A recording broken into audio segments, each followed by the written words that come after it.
Hey, it's RJ from Ellis Family Motorcycle and ATV Repair. We're on kind of day 7, but day 6 video. It took forever to upload the last video. The last video is quite long. Might not be super entertaining, but we're giving YouTube a try, figuring it all out. But YouTube took a while to upload that video. I actually had to delete it and re-upload it. It didn't move for a couple days, got to 70% and stopped. So here we are. Well, it's been cold here in Michigan, so we haven't been out in the shop a whole lot. This is now another Monday and whatnot. But we got the carburetors for the 350 cleaned up here and mostly put back together. I'm going to stop the camera here and get you spun around here and see if I can get you a good shot of these carburetors and kind of give you an idea what to do. I didn't want to film it. It took a while to get them all put back together and get them all clean. I could have probably filmed it in different segments of putting it back together. But I'm just going to show you generally what people have to do to clean the carburetors and rebuild the carburetors. Most of the time you don't have to take them all the way down like I did, but these were so old and so gunked up that I took the extra time and took them fully apart and disassembled them and put them in the wash tank, the Ultrasonic wash tank from VEVOR, and washed them all up. Now that wash tank isn't it all, I mean, you're not just going to sit it in there and they're going to come out and they're going to be perfect. I like to try to get them as clean as possible beforehand with the old-fashioned just brake cleaner and scrubbing them down as well as you can, because it makes the tank get dirty. Actually, I'd like to have 2 of them. I'd like to have one that I would classify as dirty, and I'd still clean them up as well as I could. Clean them up, put them in there, wash them, get as much stuff off of them as I possibly can, and then put them in another one and get them super ultra clean. But I only have one tank right now, and that's the way we have to do it, and it's up for have it reflushed. So these didn't clean up as well as they normally do, but we still did a pretty good job. But then even after you bring them back home or get them out of the wash tank, you still need to run brake cleaner through or carb cleaner through everything and rewash everything. Make sure all your surfaces are clean. Wire brush, Emily cloth. I got a little Dremel here with a wire wheel on it, and then I got one that the wire wheel is kind of flattened out, but it works really good for really tight spots. And you want to get all the residue, all that old dry gas out of there, and all these bowls and stuff, as much as you can, because that old gas it'll just cause you trouble. That carburetor will just gunk up 3 times as fast if you leave any residue in there. So you need to get in there and whatever you can, clean everything all up without scraping it all up. So there's part of them all nice and clean. But here, I'll get you flipped around. I might be able to get a better shot here of what's going on. And I'll kind of show you how we rebuild. I'm going to rebuild one of them, and show you how we rebuild them. I'm not going to go through each and every carb because it's the same steps throughout. All right. I got you guys sitting here. I got the stand in the top drawer of my toolbox. Gives you one of these cool little slide effects. Sorry, fascinated. But anyway, so we cleaned the carburetors. Took all these screws out here, which separates them all.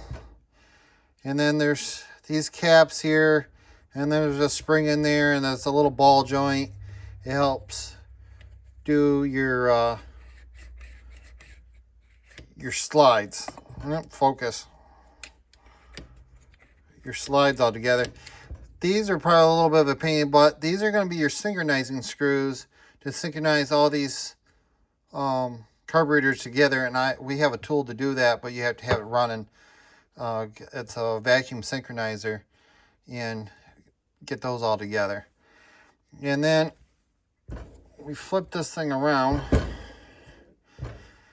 All these screws are all for the choke, so they would all be on together, and then they link together like so. As you can see, there's like a bracket, and then this one just slides in there. Same with this one. But we didn't touch any of these screws, and they all look like they're right on the money. So then we replaced the breather tubes in between these two carburetors, so those are synced in together. There's going to be breather tubes here, and then this one is fuel line. And then the fuel line is a T, and there's 4 O-rings. 4 little O-rings, like so, on 2 on each side to join together. And it's hard to see. Over here is another plastic fitting there, and one right there, and it's got the same deal. It's got 4 little O-rings, and we replaced those. So hopefully now the carburetors won't leak.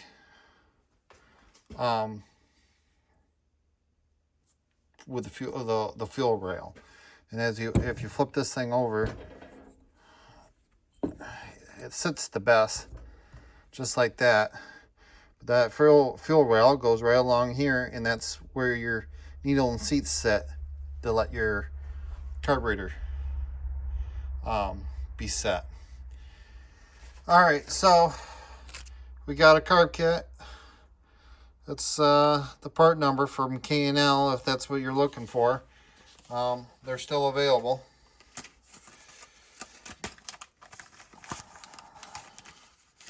Which is shocking. So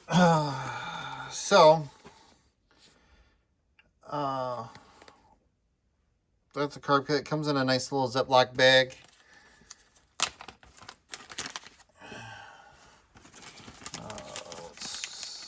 Let's see about getting it dumped out here.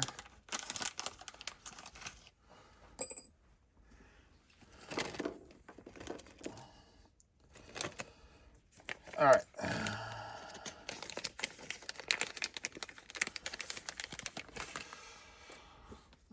Fairly simple kit.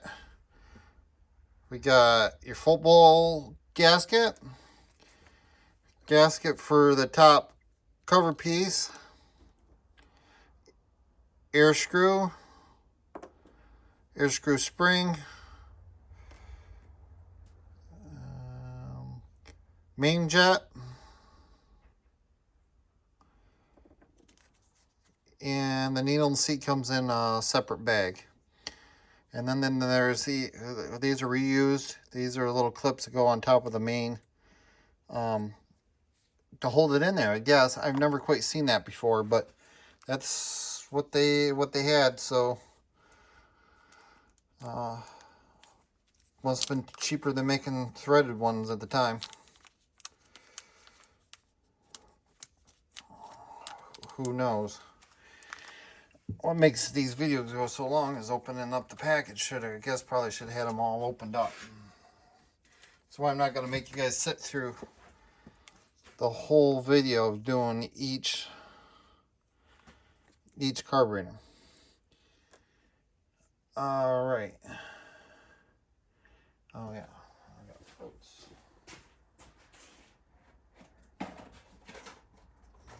Yeah, I forgot to grab the floats.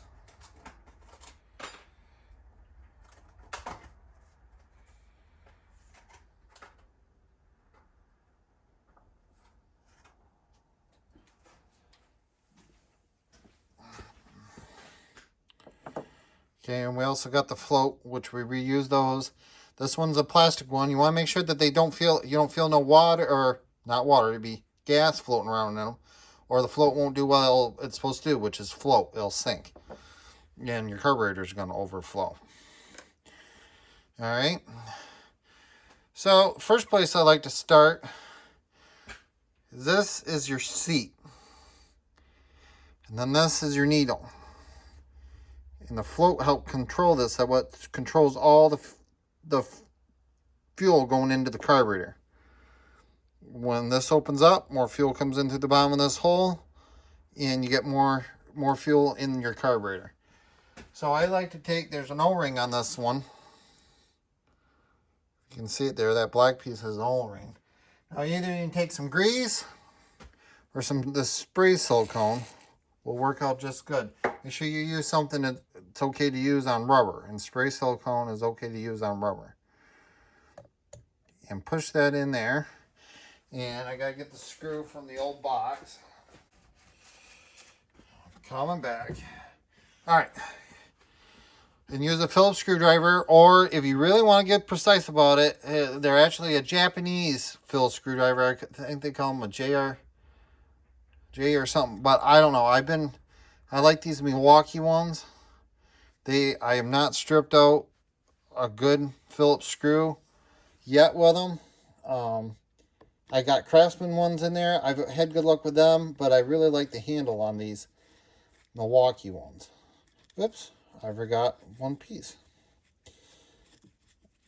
There's one more piece over there in the box.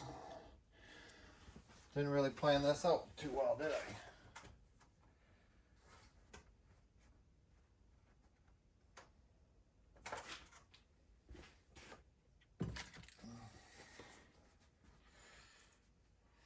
I gotta get it cleaned up now. I bet it's not, right? Alright. So this has got a little hold down to hold that seat into place. Now likely that these are replaceable. And I have a love-hate with replaceable ones. That O-ring goes out around them and then they'll leak. And it's really hard to find just a normal metric O-ring to fit most of them. So generally you end up having to replace the whole seat because the O-ring goes to poop. Now, trying not to get in the way of myself. Here. Now you want everything snug, but you don't have to refine anything. I probably could strip that right out with that screwdriver. Alright, so the seat's in there. And then this is your pilot jet. They're stamped. You're not going to be able to see it on the camera, but they're stamped numbered. You want to generally grab your old one and see if they're the same. Make sure that there's the same style pilot jet and the same number. And these are. This one's the old one, and this one's the new one, and they're both 35. So, if you can read it, you want to see it. Then you want to still make sure it's clean. You want to, you can't see behind you, but I'm going to blow it out, and then hold it up to the light. Make sure that you can see through it, and that there's a good clean hole. You don't want, when you look through this, which I won't be able to show you in the camera, but if you hold that up to a light, you'll be able to see it. You want to make sure you don't see like a half moon or something, because if it's a half moon, there's something in the way. And you don't want to use a drill or anything to pull it out.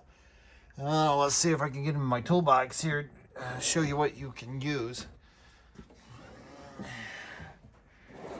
Make sure that they're clean. Get this kit from K&L. And it's got all these different wires into it. All different sizes for all different jets.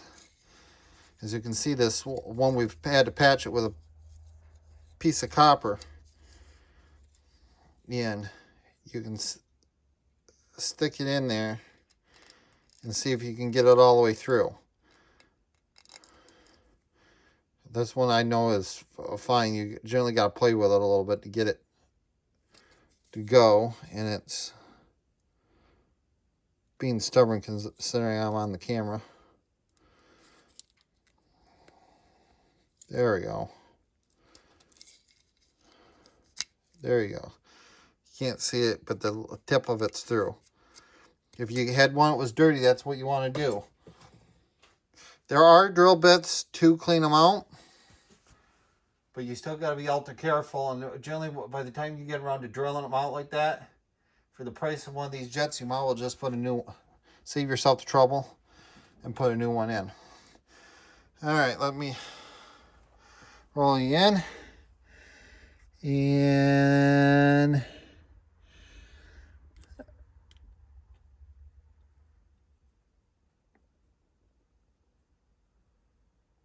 whoops. Hold on.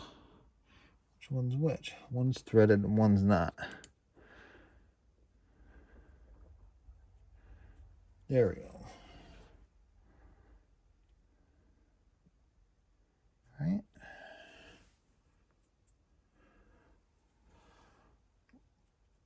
I don't want to strip it out. I know one's threaded and one's not. So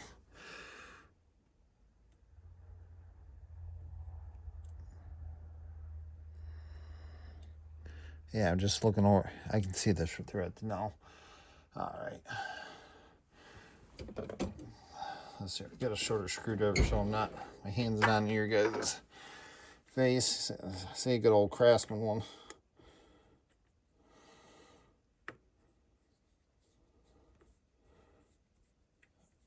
All right. Yeah, I couldn't tell. I knew one hole's threaded and one's not. One goes to just vent air and one is in the pilot circuit. So, all right, so that's in there. And on this one, the needle just sits in there and comes up and hits this little flapper. Sometimes there's a little metal piece, but this one does not have that. All right, and then this has got a little O-ring on it again. That's your main jet. Main jet is generally pretty easy to see if it's clean. It's generally a pretty big hole. We're going to put a little lube on that O-ring. You guys are sliding backwards. The main jet goes right on top. Just like that.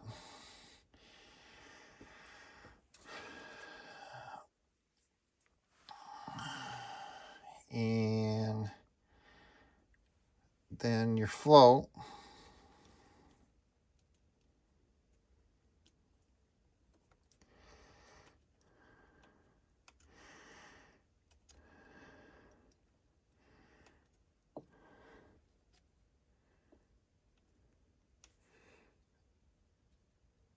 We're so careful. Now you want to be super careful doing this part right here. You don't want to hit that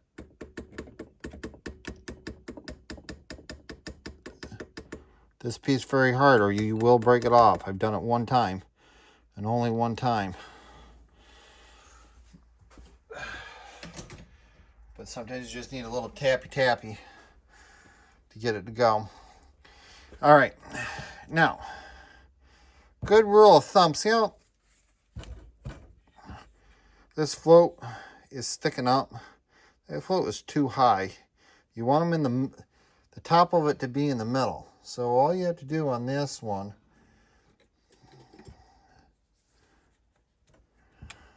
try to get it as flat as you can. This is really hard to do on the camera.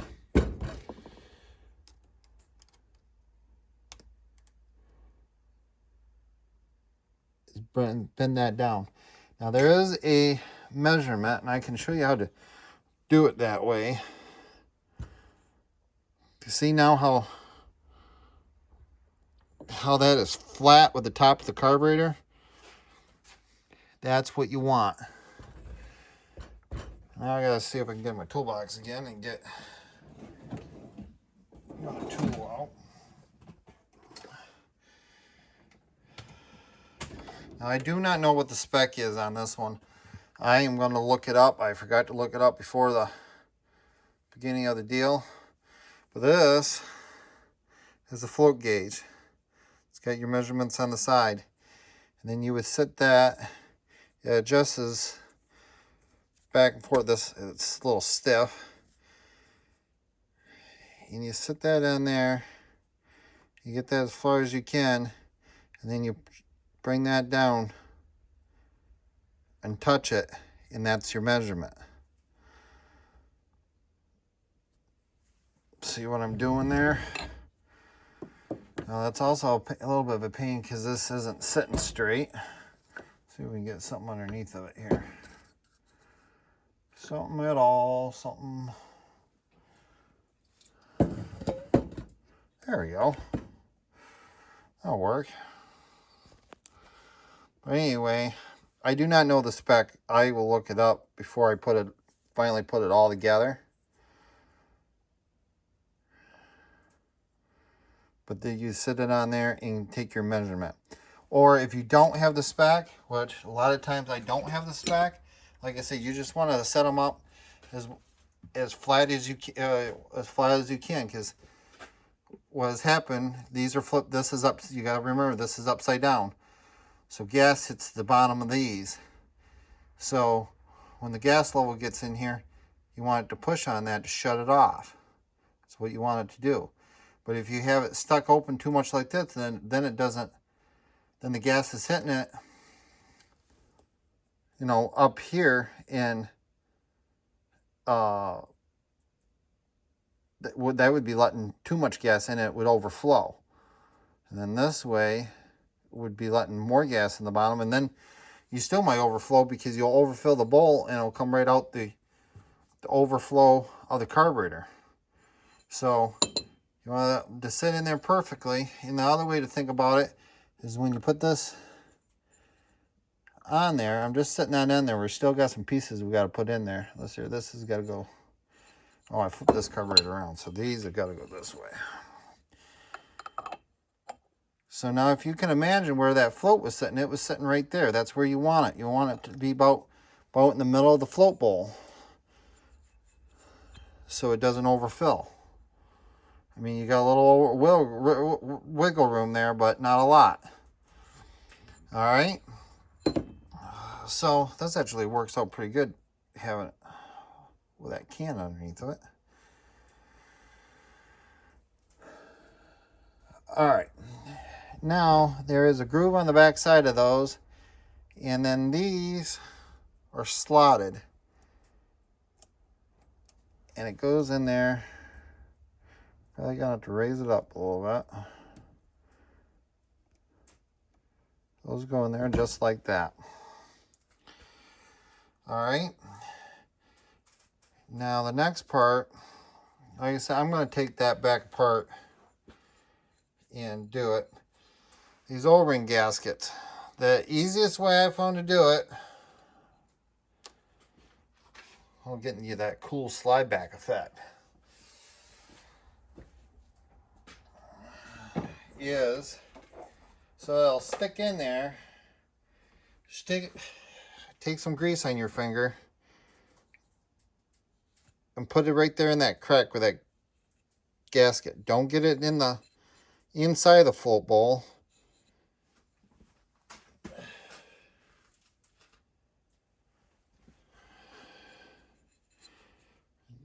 Just take it and go just like that. Especially at any points that it turns or changes direction.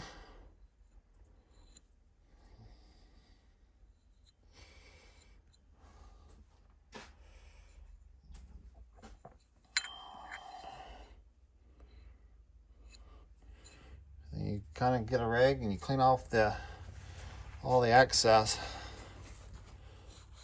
stuff, but you leave that stuff that's down in the groove. I gotta get a little bit more on the back side here. But you take that and you just take your finger and scrape it off in there. Like I said, to make sure you don't get any in the inside of the carburetor. That could be a problem. Most of the time, I mean, you got a little bit in there. That's going to kick it out of there. Now you got to take your gasket. Now this one isn't shaped at all to the size, which I really don't like that, but when they do that, I like it when they're somewhat shaped. Make sure, damn sure that that sucker is pushed in there straight and it's going to stay there. Partially these ones aren't fitted. They really don't sometimes like to stay in there. This one's got a nice groove into it, so it fits in there. Some of the grooves on these float bowls aren't very good. This goes to every carburetor too. We'll have that groove. This tip is for all carburetors. Alright, I'm cleaning up any excess grease.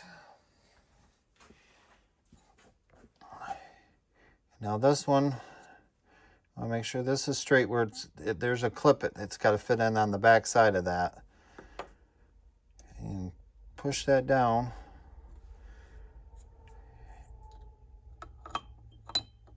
And sit that down. Now that's spring loaded a little bit, so you're going to get a little bit of a deal in there. Now I took and cleaned up all these screws. They're all in really good shape. Whoops.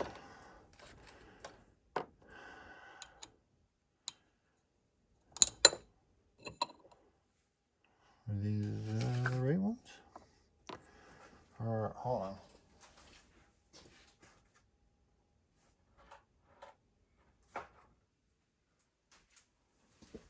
Am I just not putting them in there? Oh, I see. There's two different sizes here.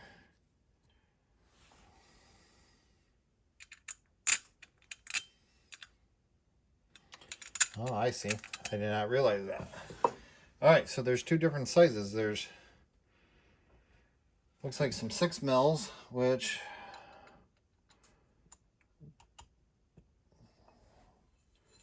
well, I'll see where they fit in that one. On the back side. Back side.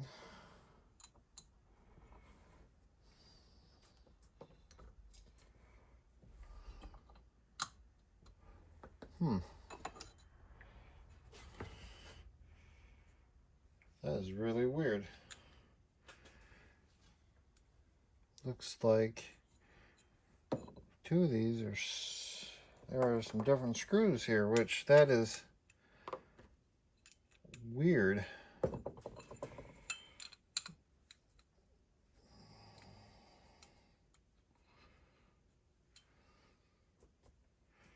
Well, I gotta find all the right screws here.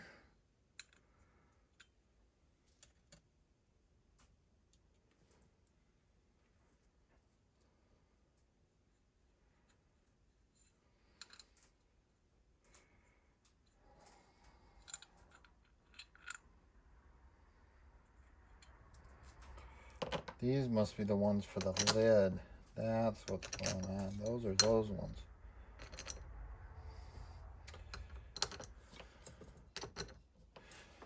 Okay, I gotta just remember where I set the other ones then. I remember now.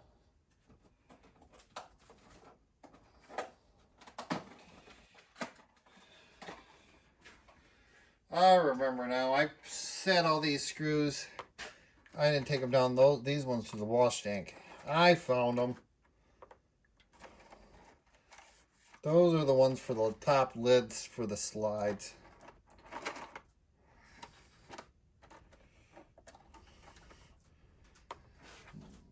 Alright. Give me just a minute. I got them sitting in some cleaner stuff here. So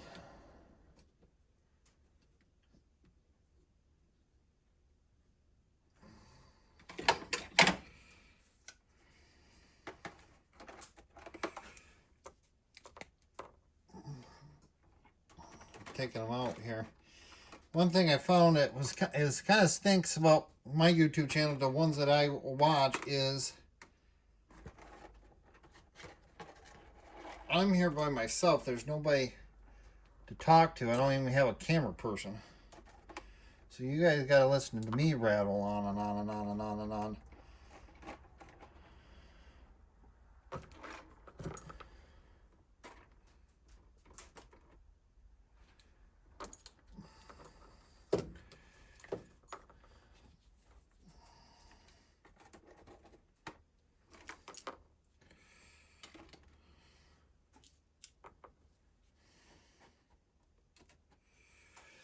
I'll show you guys what happened here in a minute.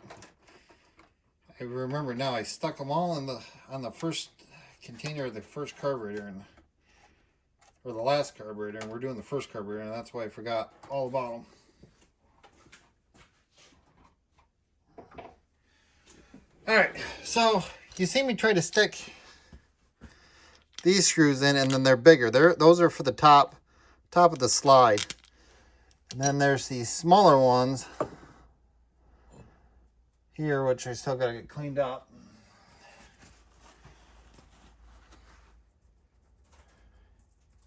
They go to the float, or to the float bowl. So we're going to try this again. Get the ones that go the right direction. All right, and there's the one I had. Go ahead and set that back down on there. The O-ring was good.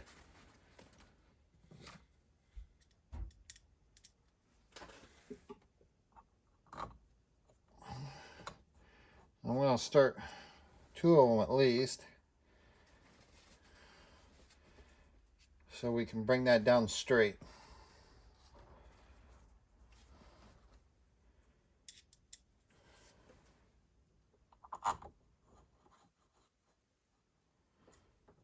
Well, I'll do the other 2. Take me just a minute. Like I say, I had them sitting in some cleaner stuff to clean a little bit of rust and oxidation that was on those screws.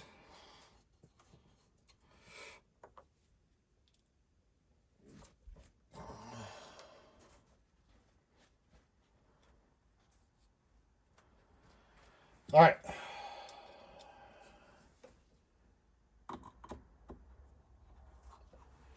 There we go. I'll just kind of tighten these down kind of even because of that spring plate that's in there. There again, you don't need to go super tight with these. That's how they get all stripped out. You know, good little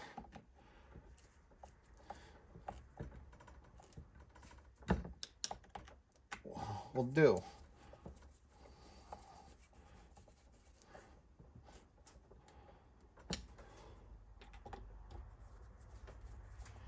Now generally I leave all the float bowls off until last, and I double check and make sure I didn't forget anything, particularly in these Ford carburetors. Generally, you know, you'll see something you might have forgot or something.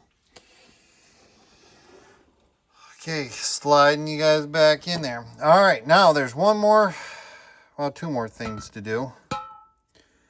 We got to flip it around. Now, let me see if I can get you guys a better shot. Right here is your ear screws.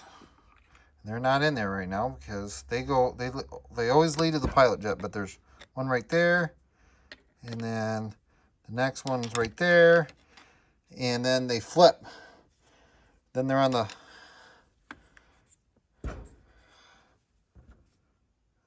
outside again. There's one right there, and the other one would be right there. But we're working on this one right here. So we're going to set that right there. That's enough to show you. All right, so on this one, it's just the air screw and the washer. It doesn't, or spring, I should say. Now, some of them are different, and they have a washer and an O-ring. If you don't have a kit to rebuild it, you want to make sure you get the O-ring out, and you always want to save the washer because they're always reusable.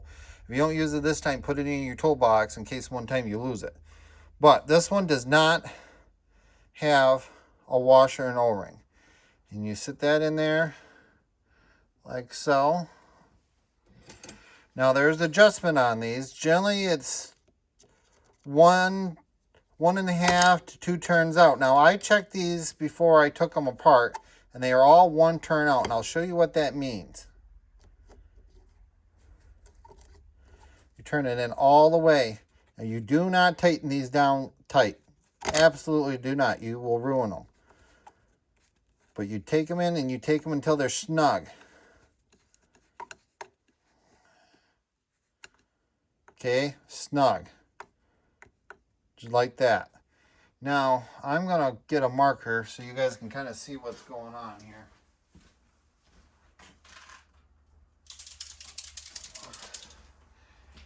All air screws are all the same, especially on a 4-stroke. They're a little bit different on a 2-stroke, but they're all generally adjusted, all the same. All right. Well, not a really good view there. Let me see if I can change the view. So, I don't know if you guys can see the orange that I painted on the end of that screwdriver. There you guys go. So when they say you need it 1.5 or 2 turns out, all right, so it's snug in there. It's not tight, it's just snug. And these are all 1 turn out. So what we want to do is bring that all the way back around to right about where you're at. That is 1 turn out. Now if it was 1.5 or 1.25, that would be 1.25. This would be 1.5. We want it to be 1. And you want them to be all set the same. Now when we go to adjust that, some of it's by sound, and then the other part of it is I always adjust them by the way the spark plugs are burning. If they're black, that means they're too rich, so you need to turn them in. If they're white or whatnot, that means that they're lean, so then you have to turn them out to let more airflow go in through the carburetor and push more air. So there you go. Now the last part with those screws that I have mixed up there is a gasket and whatnot, a paper one, and those go right on top like that. Same deal. Snug but not tight, or over tight, I should say.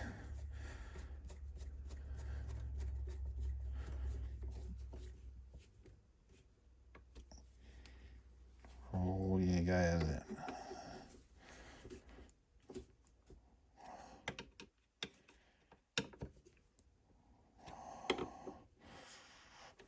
There you go.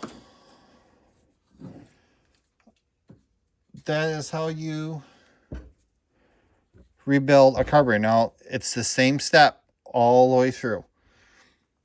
All the next carburetors, they're all exactly the same. You just continue the steps after that. And that is how you rebuild a carburetor. That's rebuilding it's not the hard part. Adjusting it is more so the hard part than putting together. But I'll have links probably down in the description for those Milwaukee screwdrivers. I really do like them. As you can see, these have got wear on them. I like it. They show what it is, a Phillips screwdriver. I got these at Ace Hardware. It was like a Christmas special. It came with a long flat, number 2 flat,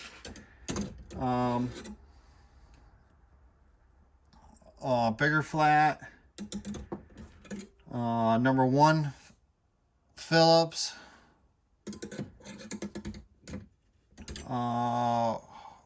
extra long flat, and a long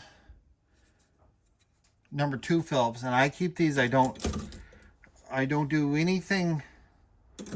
I keep them from nice. I don't use them ever for a pry bar. I got Craftsman's and stuff. This is a Craftsman one I have, the old-fashioned Craftsman one. I mean, I don't bash on my Craftsman Phillips ones either. I have good luck with these too. But if I want to make sure I don't strip something out, I grab for those Milwaukee ones. Now in the other shop, we use SK tools, and I have nothing wrong with them. They bite really good too, but I don't like the handle as well. I really like these handles, but I never hit these with a hammer or anything. I keep them up here, up there, so they're easy to grab a hold of, and they're just, when I want to make sure I get a screw out, I get it out. And if I have to use a hammer on a Phillips screwdriver, I use a hammer impact. That's what I use. You put it on there and bring it loose, and you smack it with a hammer. So, other thing I kind of like about these two, if you do have to get on something, it's a square shaft, so you can get a wrench on there. I'm not for sure what size wrench you can put on there, but you can put a wrench in there. Or a trick that I learned, I guess is good for these too, is you can put a screwdriver here and turn two by pushing pressure down. I never ever really had to do it, but it's an option there if you do need it. So let's get you flipped back. Hey, we're back. So yeah, that's how we rebuild a carburetor. I soak them, I clean them. Well, of course, if it's only one carburetor or a V-twin with two, it's even easier. When they're linked together, all four, it is kind of a bummer to get them split apart because of the generally how they're synchronized together, and you really got to watch how that all comes apart, because there are sometimes some little springs and stuff in between. You really got to watch it. But after that, get them all washed up really good and get them put back on there. The next thing is making sure your intake boots are not cracked. Anything with any age on it, anything past, heck, I've seen with 5 years and have them cracked, but any of this old stuff from the 70s, 80s, 90s now, you want to make sure that those intake boots aren't cracked. And the O-rings where the intake boots in the head can meet, you want to make sure those are new and they're not flattened off. Or you're going to have an air leak and you're going to be chasing tail, because they'll run good when it's hot and run bad when it's cold and whatnot. And these carburetors are not nice to come out of. There isn't a V4 out there that the carburetors are nice to come off of. That's why a lot of those guys that take those old ones and they chop them up and clean them all up and move stuff around, a lot of times they don't put even Honda air boxes back on, because they're, I don't know what Honda was thinking when they made any of those old ones. All of them need about another 2 inches so you can pull the air box off and pull the carburetors off, and it'd be easy. But there's not a single one of them that's not. So it's going to be a few days before we, I'll get those all put back together and get them covered up on the bench. But it's going to be a few days before we get the parts in. I want to call that customer. He's got, I don't know, I think about $500 worth of parts. And I want to call him and have him purchase the parts, so we're not holding on to them. We are in the winter months here. So I got to talk to him, and then I got to get them ordered. So, and shipping has been all screwed up. That's part of the problem with this one, because of the U.S. mail. Apparently can't do their job and ship a package. The supplier that I get the Kawasaki parts from shipped it all out, good on their end, shipped it out, made it through their post office, and was going from their post office to the distribution center, and poof, like a genie, it's gone. So, and it was back ordered once before, so now it's back ordered again. So now I'm going to have to wait for that to come in and all that good jazz. So if I have any specs or anything on that, I will either put it down in the comments or make a sub video to it. But that's pretty much how I set them all up. When I get them all put together, I'll put gas to them and put them in the vise here and make sure that they don't, none of the carburetors leak before I put them back on the bike. But just in that float, that's generally how I do it, and I rarely ever have any problems. So, all right, with that said, I'm going to put links for the screwdrivers in the description and tools that I use in the shop. I'm going to do some tool reviews also in the future. That's probably the next few videos you're going to see is some tool reviews of some stuff. And all the stuff I have right now is stuff that I have used. It's all tested stuff. So, and I do put the link in there. And if you do click it, I do get a percentage of it. But I am only doing tools that I use myself or tools that I would buy myself. So look for those in the upcoming days. But I want this video to not go too long. So be safe out there and keep on wrenching. And you guys have a great day. Bye.